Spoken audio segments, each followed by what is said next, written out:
What's up, THP? It's Illiterate. I'm here with JDax and ChefKritter. We're bringing it to you live. So let's bring down the first day action of the Morgan Cup. So let me get my notes pulled up here after doing the radio. So Dax, what are your thoughts of the first nine? Well, I mean, I think that Paradise got exactly what they needed to happen out of that first nine. That they got out of there with a split, and it was very important. Key match there, the Boiler Campalo Baxter match there at the end.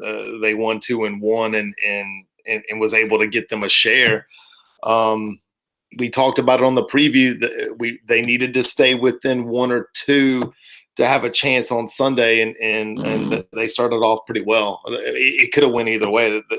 They could have been up 3-1, and they got it was 2-2. Jeff, what are your thoughts about that first nine? First nine to me everybody came out of the gate pretty hot. I mean, there was a couple of boat races there in the first couple of matches, and there was some solid golf that was played there. OITW came out with Moulton and put it on Pushnet and Dog Fan, but M2 Giles and Jose just put it back on Yagley and Foffer. So I mean, good golf from the beginning. Late matches came up key for Campillo Baxter and Boiler Clee. I mean that was clutch. That was clutch for Paradise. They had to have that one. Yeah. How about that second nine? Dax, let's start with you. What are your thoughts on that second nine that they had? I mean, as good as the first nine went for the underdog, the second nine goes equally as well for Hackers, the definitive favorite. They come out of that stanza 3 points to 1. The weird thing about this Morgan Cup so far, in all 3 of the nines, is that there has not been a match halved yet. But if Jeremy's JDax if he's gonna sleep on something tonight, it's that last match of the second nine, the best ball, where they had a chance to take a point right there, and they don't even get a half. That they lose that point to Moulton and Yags, and they get out of there, and now they're down 3-1, and that stanza of action. So now it was 5-3. Down 2, and that is the margin that we had at the end of the day. And then we'll get to Pinehurst in a second, but that was the biggest of the matches there. Giles, M2 Giles has played extremely, extremely well, as has OITW, as has shout out to Buck Nasty and Pfeiffer getting it done on those second 2 nines today. And we'll talk about when you ask me about the pairings, we'll talk about that here in a second. Chef, how about your opinion on second nine there? Second nine, I think everybody settled in a little bit more. Maybe those first 9 had some nerves in them. The interesting thing to me, though, on the second 9 was of the 2 matches that went 9 holes, full 9 holes, is that Hackers won both of them. And they won it on 8 and 9. Each one of those matches, they took 2 holes, 8 and 9 away, and won the match 2 up and 1 up. So I think it was just maybe a late pressure, or just couldn't hold the wheels. Kind of came off there on 8 and 9. But Paradise has got to play that middle section a little bit better, I think. Going into tomorrow. Totally agree. And let's go to that third 9 where we had kind of pairings were already set, and then suddenly, sometime during the middle of the day today, we decided to change the format. So, I mean, what are your thoughts about the format change? And then let's talk about how that third 9 kind of played out. Well, I mean, I'll start.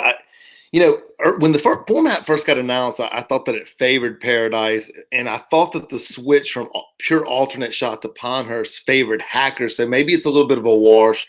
I don't think they left that 9 2 points to 2 points. I don't know if you can really point to, is the format change have anything to do with the way the scoring would have went down there? I do think that that straight up alternate shot would have favored Paradise, in my opinion, because of the way Dan went out and set his pairings up for it. Chef, any thoughts there? Yeah, I totally agree. I think when it switched to the Pinehurst, it favored the hacker setup a little bit more. And also, I think it also came down to like that middle section in the back nine. Also, is where they really took command of a couple of matches that it went one way for Paradise and one way for Hackers. And I think that's the tougher stretch of the golf course where that lineup really just favored Hackers a little bit more with that format going into it. Yeah, you set the lineup kind of the night before, thinking it's an alternate shot format, and it's really kind of more of a Pinehurst format. Do you guys feel like this was a, kind of a game changer for Paradise or Hackers? This format change. No, I don't think it changed the game. I have played in THP events, both alternate shot with you, where we won that match, and Pinehurst with Cobra, where we didn't win that match. And I think that the way that I loved the way that Dan set up his pairings for the second and third nines. I loved the Buck Nasty Pfeiffer pairing. I've always wanted to see a captain in one of these events go Papa-Palooza and send a group out there that's going to get a ton of pops, which this group was, and try to get two halves out of it. And he ended up getting 2 points from the Papa-Palooza pairing. And I think that Pinehurst definitely favored a pairing like that, where you get the 2 tee shots to try to put one in play rather than a straight up alternate shot situation. I don't think it changed the outcome any. It's just a different format. Yeah. Chef, any additional commentary there? Yeah, I mean, this 9 was the same as the first 9 that they played, if I'm not mistaken. And then, it favors being able to get it in play out there. I think it's the tougher of the 2 9s from a scorecard wise. I mean, it seems like it's been tougher. I think that played, well for Canada and OITW. I mean, they're able to put it out there and play a little bit of the harder 9, maybe a little bit better, where they both won that second 9 and that third 9. Whereas in the morning time, he struggled with getting a lot of pops against him. So interesting matchup. In that whole stretch of 13 through 16. Yeah. 13, every match had a hole won by someone. 14, same thing. 15, same thing. So all the momentum for every match went somewhere in that stretch. That's good stuff. So is there any, looking back at the pairings today, is there any kind of, would you give a nod to either captain as far as like what their pairings were, how they set up their teams? I'll say this. This goes from, and I know that I feel like I'm dumping on Paradise every time. That in the preview video, I didn't like their club select. There's nothing that I disliked about the pairings. I just wasn't in love with them. I would have gotten a little bit riskier because being the underdog, not having a lot to lose, I would have totally went with almost the same strategy that Dan went. I love the way that Dan sent out all of his pairings today. To me, gave him the best chance of getting points. And I think that maybe Paradise's pairings were a little too safe, in my opinion. I'm not saying that's bad, but Chef and I have been talking about it. You know what? If you got to roll the dice somewhere, I would have liked to have seen him roll the dice in those second and third 9 pairings today. A little more edgier is what I wanted to see. Yeah, and yeah, I from the same aspect, Jeremy, went a little bit more chalk, I think, in his setup, but it just the momentum from the scorecard, you can see where it just dips down, where they couldn't maintain the momentum whenever they win a couple of holes, and then it was just they'd lose one, have one, then lose another one, and vice versa. They just couldn't keep the momentum going. I don't know if it was the conditions or the section of the golf course. I mean, it was too cold wind out there today. Everybody said it just they're hitting shots that they weren't used to. So I think that maybe that played a little bit of factor in the golf game today. Yeah, so I'm going to break down real quick. I'm going to give you guys kind of the rundown of how Team Hackers, and then we'll go through Team Paradise, how they finished today.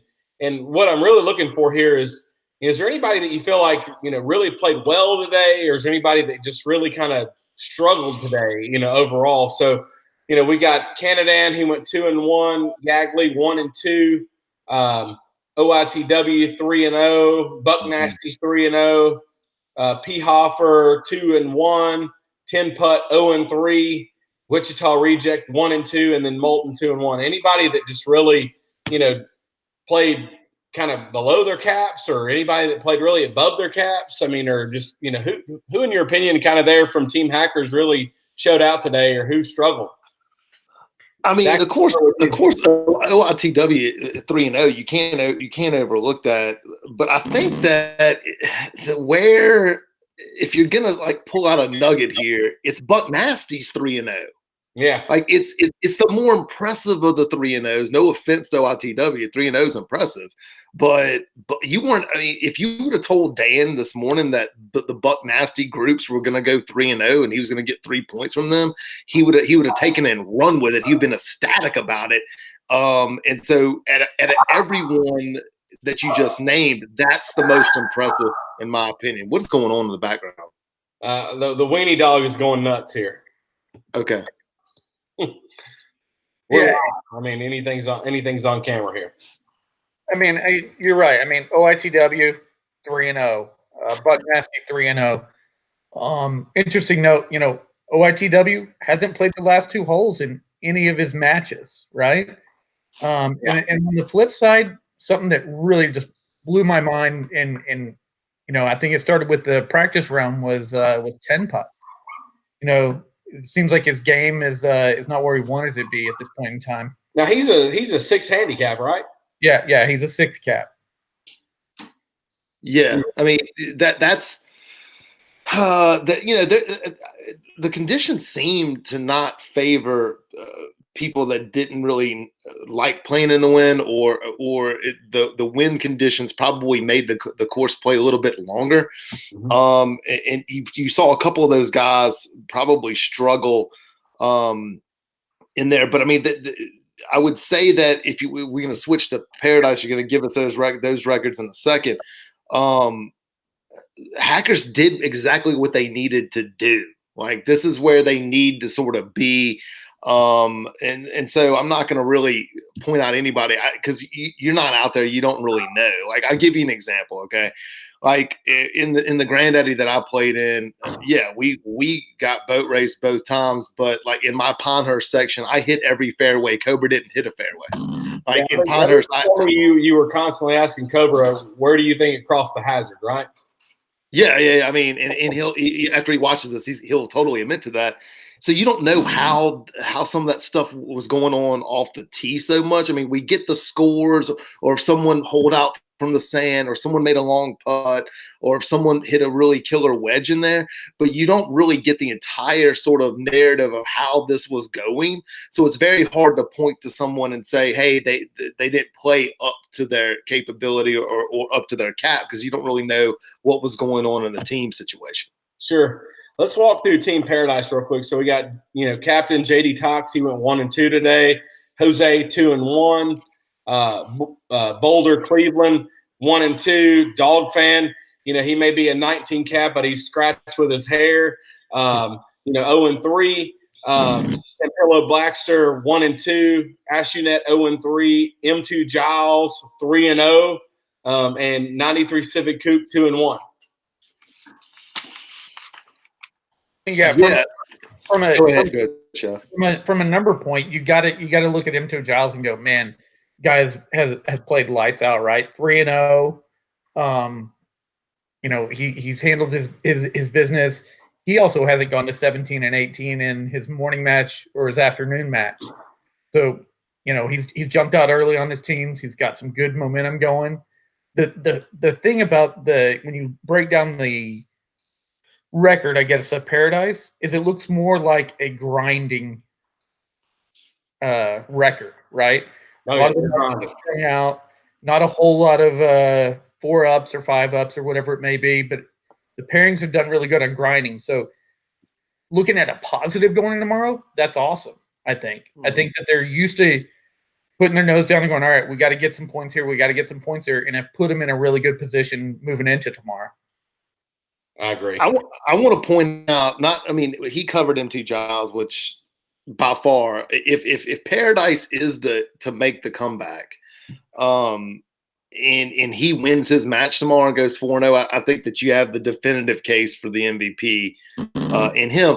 But there's one guy underneath the numbers that may not look like that they're playing that well, but I have a gut feeling that they are playing better than the record indicates, is Boiler. And because of some of the matches that he was in as I was watching it along today, it felt like, to the grinding point that Chef just made, it looked like he grinded, even though that they lost. They grinded every one of those matches he was in, and that bodes well for his match tomorrow because it is a pivotal one. Yep, agreed. So let's move on. What does it take for Paradise to come back tomorrow and win this thing, or get enough points to retain the cup? So, okay, it's 7-5. So let me I'm the math guy, so let's do the math. They need 10 to retain, 10.5 wins. So they need 5 points tomorrow. You have 8 matches. I think that we're probably going to break it down here in a second. I think that if they can get through those first 4 matches tomorrow with a split, I like their chances the rest of the way. And if you look at the way that Dan sent these pairings out for Hackers, he front loaded it, trying to get this thing. And I would have done exactly the same thing. I would try to end this thing early because I wouldn't want it to come down to the end, because I actually like Jeremy's backloading in some of the matches that he gets on the backside. So if they can get through the first 4 matches with a split 2-2, and then starting with Jose's match, I think they have a decent chance to run. They'd have to run the table from there, but I think they have a decent chance to do so. So that's what you're looking for tomorrow. Absolutely, I couldn't agree more. I mean, they have to get out, split those first couple, and then just play their game and head out from there. I mean, that's all they can do. So we've got 8 matches tomorrow. Paradise needs 5 to retain. Let's break down the singles matches here real quick. We've got Moulton versus Campillo Baxter. Dax, who's your pick? Yeah. So Camp is a 13, Moulton's a 12. It's a pretty even match. I haven't posted the odds. I have both of them at -110. So they're basically, this is an even match. I'm gonna go with my partner from the championship. No offense, Moulton. I'm gonna pick Campillo Baxter in the first match. All right, so that puts us 7-6 for Dax. Chef, what are your thoughts? I'm going the same way with Campillo Baxter in that first match. Came out of the gate hot this morning, and he's getting 7 on a hard golf course. He's only getting one. Camp's only getting one. It's a 13-12 match. 13-12, sorry. But he came out of the gate hot this morning. Took it to him early. I think he can grind it out. I think it's gonna be a fun match.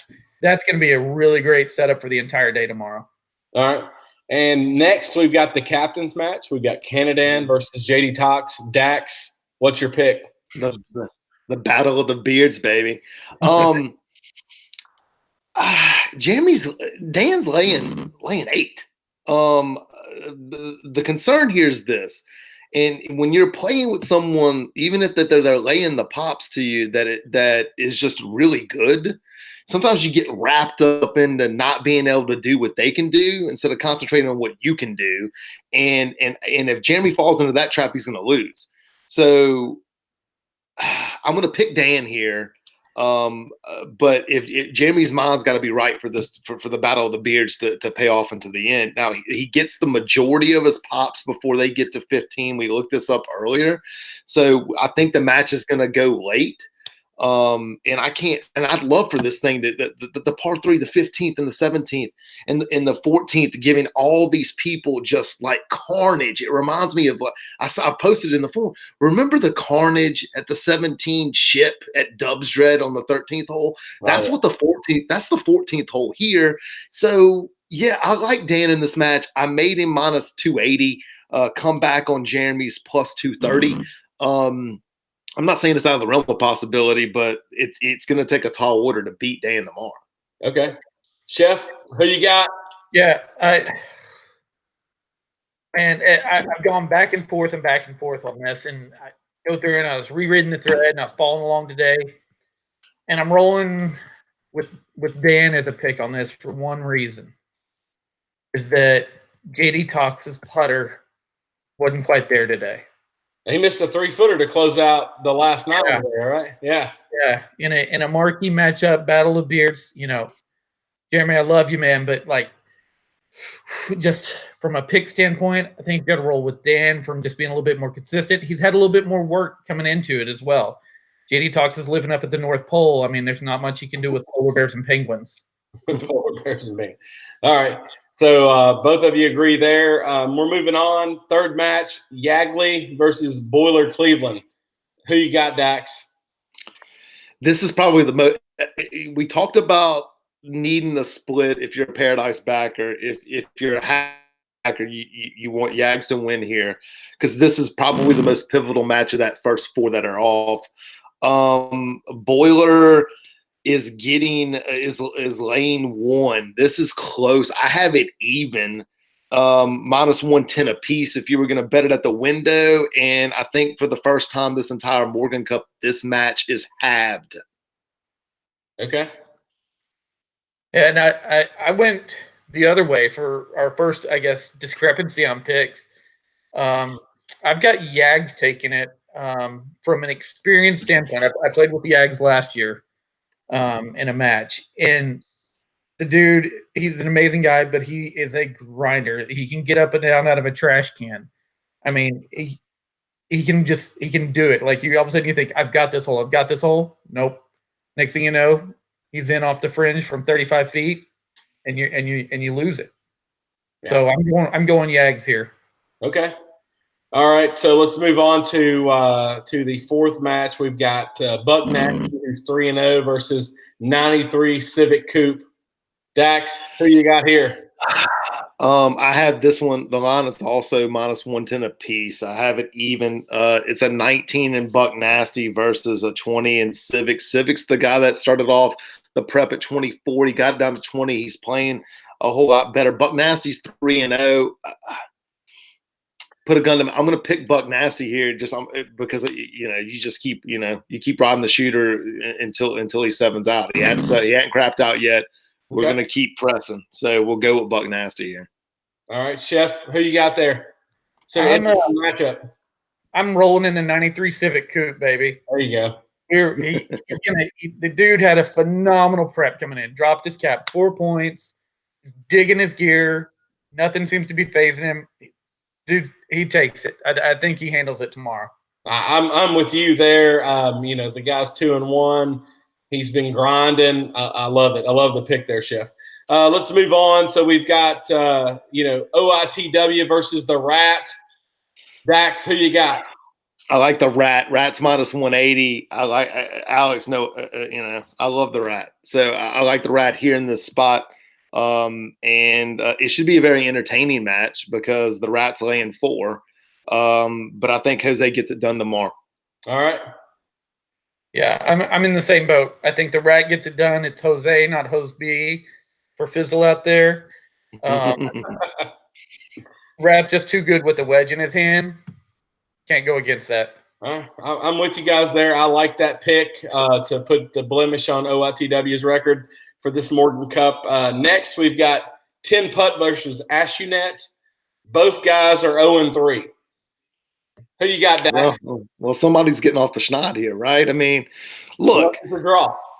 Look, here's the thing, though. Like, if you're 0, no one's going to remember the 0-3 if you end up if you're hoisting the Morgan Cup when this is over with. So this is a perfect chance at redemption for both of them.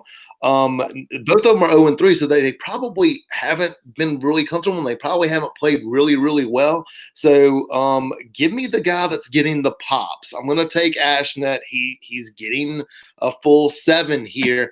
I'm gonna take Ashnet to win the match. I do have 10. I have 10 putt minus 200. The comeback on Ashnet plus 160, but I'm gonna take the dog here. Yeah. Yeah, I'm with you, man. You take the dog from the pops. But for me, it's the key point we talked about earlier. 10 putt hasn't played 17 and 18 in a match yet. They finished up and they may have played it, but in a match, I think their match goes down to 18, and I think Ashnet pulls it off. He wins 17, wins 18, gets a point for Team Paradise. All right. Well, next, in match 7, we've got Wichita Reject. He's 1-2 on the weekend, and then against M2 Giles, who's 3-0. This backloaded situation for Team Paradise looks like it may work out. So, Dax, what are your thoughts?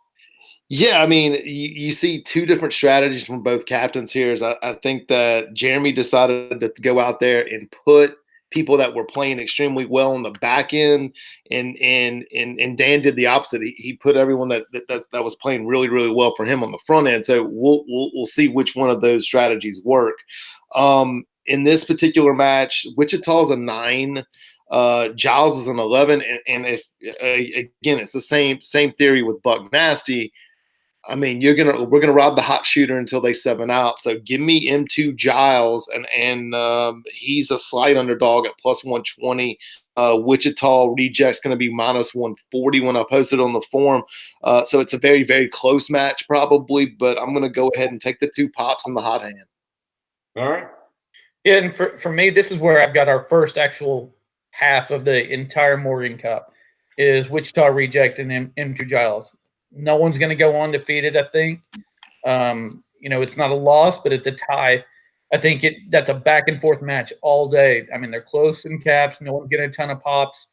I think that, it's just whoever's going to play that key stretch of 13, 15, 16. I think it ends up being a push, though, leading into our last match. All right. In the final match of the day, we've got P. Hoffer versus Dog Fan. P. Hoffer 2-1 on the day. Dog Fan 0-3, but scratch with the hair. Dax, who you got? This match may decide the Morgan Cup. I just looked at it. If my picks are correct, this could be the match that decides it. So, give me God. I mean, I don't want to bet against a guy that's got phenomenal hair like that. I really don't. But he's laying 8. Give me Pfeiffer plus. I mean, I'm a fan of the pops because I mean 8. He's gonna get a bunch of pops before they get to 15. So give me Pfeiffer in a slight upset. Dog Fan's -150. Pfeiffer's +130. All right, and for me, this is what I brought down the Morgan Cup to. The last match, everything on the line. Everybody's waiting around the green, waiting to come in. I think P. Hoffer gets off to an early lead, but I think Dogfed settles in on 6, 7, 8, 9, 10, starts reeling him in a little bit, and I think he really gets his juice going on 14, 15, 16. But I think it comes down to a push with 18 being a par 5. Little emotions going on there. I think we end up in a push here as well, with Paradise retaining the cup at 10 points. All right. So before we get to our final picks, let's talk a little bit about MVPs. Dax, if you have to put an MVP on today, or you're thinking about tomorrow ahead of time, who's your MVP of the Morgan Cup so far? I mean, I think it's going to go down. They've done a phenomenal job off the course. Like I can't think of one guy that has not done a great job updating or interacting with the forum. So I think that a lot of people are equal up there. If Hackers wins, I think that Alex, depending upon what happens in the singles match, is still up for debate. If Buck Nasty goes out there and gets a 4th point for them, it's hard to deny it. So that's one. And I said this earlier, and I'll say it one more time. If Paradise makes the comeback, go ahead and print the T-shirts for M2 Giles. He deserves to be MVP. All right. Yeah, you're on point. I mean, everybody did an awesome job covering it for us today. I mean, the pictures, awesome. If I'm leaning for MVP for Hackers, I think Alex OITW. Just because he's got a strong selfie game. He looks like he's been practicing that, like he's geared up for it. He's not bigger than him. He's used to the spotlight. If I'm looking at Paradise, obviously M2 Giles, phenomenal day. But I think Campilo Baxter has got his record doesn't show it, but man, he got out there with Dan this morning, got a win there. I think that was a key point for them in this morning. Yeah, huge for sure. All right, let's wrap this thing up. Let's go to our final picks. Dax, 7-5, Team Hackers, Team Paradise. Who you got? I've got Hackers. Obviously that they're up, and I just looked at if it goes the way I think it goes, it actually comes down to Pfeiffer at the end. That's the last pick, and they end up winning the cup. Although the upset's there for the taking. So this has not been a coronation. This has not been a boat race. You're at the Morgan Cup. We're talking about winning and losing. There aren't any losers, but someone's going to win. And I think it's Hackers. Okay, Hackers it is. Chef? All right. Well, my boy Jeremy's got a task in front of him, but I think, I'm wearing this for a reason, all right? Jeremy, take note, all right? This is last year's Sunday get up, all right? I think they go 5-3 singles matches. I think it's an emotional roller coaster all day for both sides. I think it comes out at a 10-10 tie where Paradise retains the cup, though. I think it's one of the most epic finishes we're going to see in a team event like this at any time. If I have to make a pick today, it's 7-5. I honestly thought it'd be a little more spread out than what it is. I'm going to go with my original pick, which was Team Hackers, and I think they're going to pull it out tomorrow. Dax, any final thoughts before we wrap this up? No, I appreciate anyone. We've had almost 100 people watch the preview video. That's awesome. So I appreciate everyone that's taking the time to watch it. We'll be back tomorrow to talk about who won the cup. And then turn our attention to Las Vegas and the KT tape.